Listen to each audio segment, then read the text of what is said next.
नमस्कार। आज के ऑनलाइन वीडियो में आप सभी का स्वागत। BCom honours part second, paper third, auditing and insurance. मैं डॉक्टर आर के नागरवाल। आज के वीडियो में अपन जो अंकेक्षण के लाभ के बारे में चर्चा करेंगे। पहले इसके बारे में जो भी अपने टॉपिक थे उनके बारे में डिटेल से चर्चा कर चुके हैं, क्या क्या था इसके बारे में। आज क्या क्या लाभ है, इसके बेनिफिट्स क्या हैं, इसके बारे में हम चर्चा करेंगे।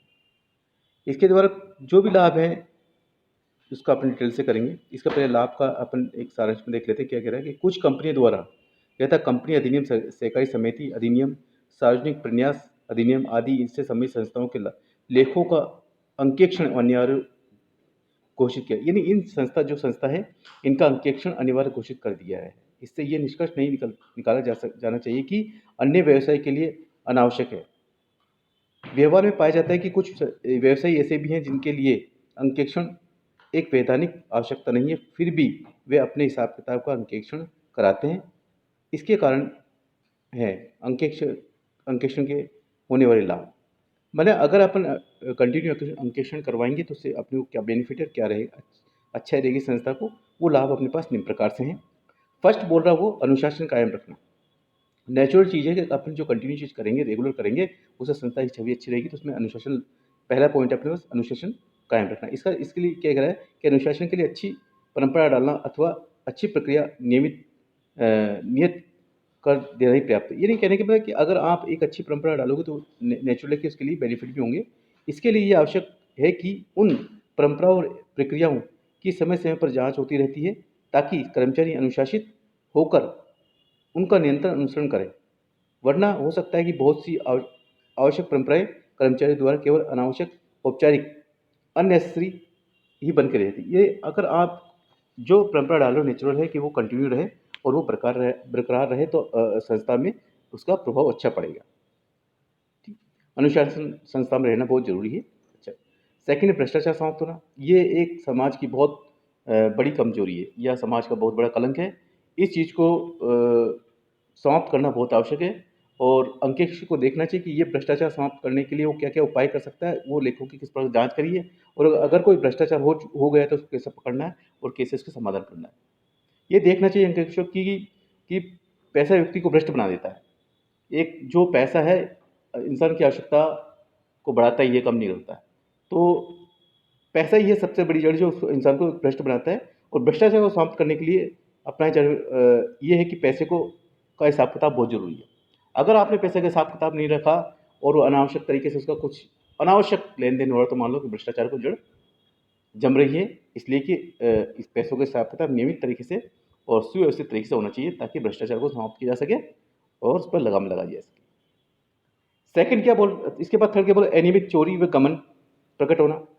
नेचुरल है कि इंसान, ये डिपेंड करता है इंसान की नेचर क्या है, प्रकृति क्या है। इंसान एक कहते हैं ना कि वो उसकी आवश्यकता कभी समाप्त नहीं होती, तो ये सब उसी की जड़ है। तो अंकेक्षण प्रबंधन को देखना चाहिए कि एक बहुत यह चीज़ है कि हिसाब किताब के अनियमितता चोरी और गमन को जन्म देती है। अगर आपके हिसाब किताब में अनियमितता रही है तो नेचुरल है कि चोरी और गमन को ऑटोमेटिक जन्म मिलेगा, जिससे कि पूरी संस्था और पूरा समाज को हानि होती है। इसके बाद पॉइंट अपने को घेरा कर्मचारी और प्रबंधकों को सावधान करना। अगर नियमित ऑडिट रहेगा तो कर्मचारी और प्रबंधक भी दोनों सावधान रहेंगे कि संस्था में अनावश्यक गड़बड़ी ना हो। तो इससे कह सकते हैं कि अंकेक्षण में स्वस्थ आलोचना होती है जिसका प्रभाव प्रत्येक कर्मचारी और प्रबंधक पर पड़ता है और इससे अधिक सावधान से कार्य होता है। पांचों बोले व्यापार की सही स्थिति।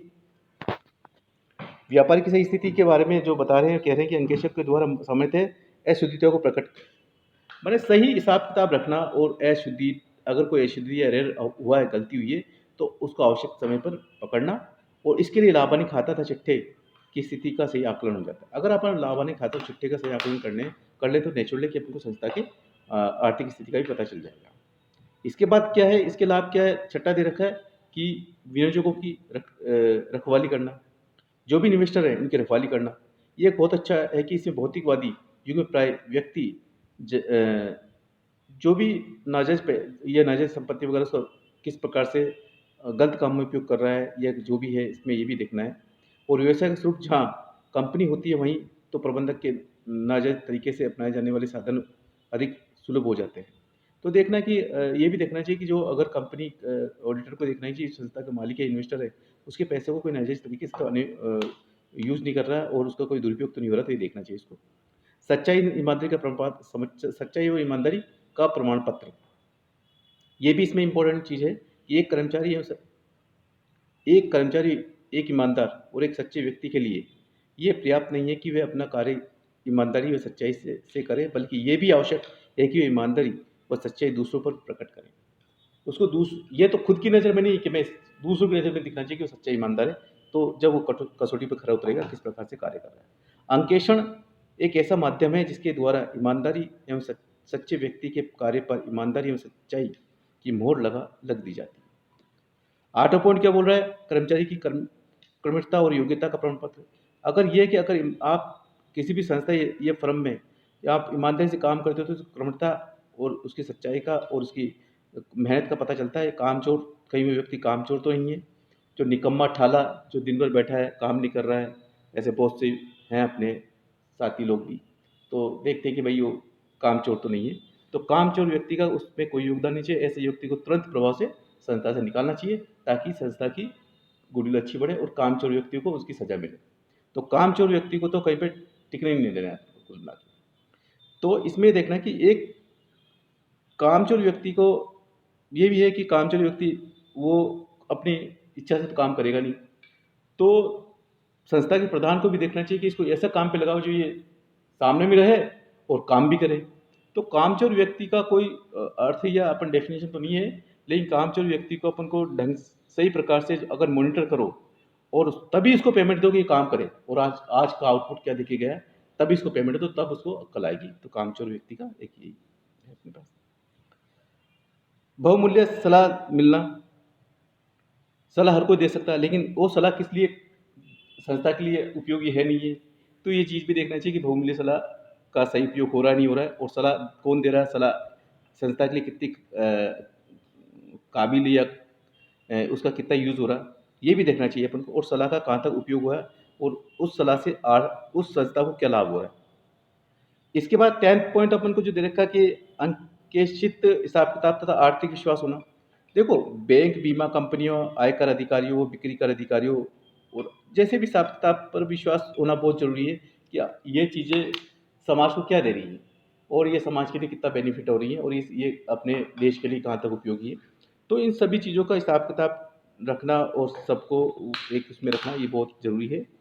आज के जो लाभ के अकॉर्डिंग अपन ने जो आज के पॉइंट देखा है कि अंकेक्षण के लाभ क्या है, तो अपन ने देखा कि जो इसके 10 पॉइंट है। अनुशासन कायम रखना, भ्रष्टाचार समाप्त करना, अनियमितता, चोरी कम प्रकट होना, कर्मचारी प्रबंधक का सावधान करना, व्यापारी का सही स्थिति का पता लगाना, इन्वेस्टर उनकी रखवाली करना, सच्चाई ईमानदारी का प्रमाण पत्र, कामचोर व्यक्तियों को लगाम लगाना, बहुमूल्य सलाह मिलना और अंकेक्षण की तार्किकता का विश्वास रखना।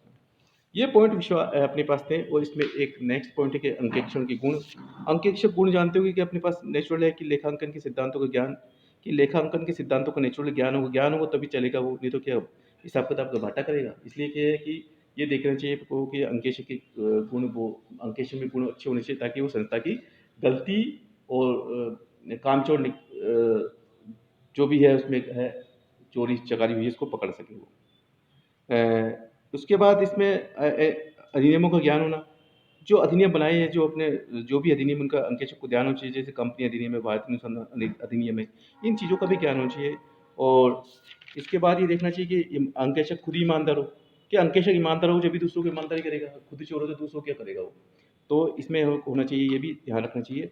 और अंकेक्षण सिद्धांतों के व्यवहार का ज्ञान होना, किस प्रकार से सैद्धांतिक अंकेक्षण ज्ञान होना चाहिए। इसको स्वतंत्र कार्य करना चाहिए, कि ये नहीं कि अंकेक्षण किसी के दबाव में कार्य करे और किसी के दबाव में गलत कार्य करे ताकि संस्था को नुकसान उठाना पड़े। तो अंकेक्षण का गुण ये है कि वो स्वतंत्र प्रभाव से कार्य करे और निष्पक्ष जांच करे और संस्था का सही प्रकार से ऑडिट करे। एक इसमें महत्वपूर्ण इंपॉर्टेंट है कि गोपनीयता की क्षमता। ये नहीं कि जो भी बात हुई बाहर जाकर पब्लिसिटी कर दे, तो गोपनीयता बहुत जरूरी है। संस्था में बहुत ज़रूरी गोपनीयता, ये नहीं कि मैंने जो कार्य करा आज मैं जाके बाहर जाके कर दिया उसको, तो वो कुछ काम में नहीं आएगा, वो पूरा बकवास रहेगा।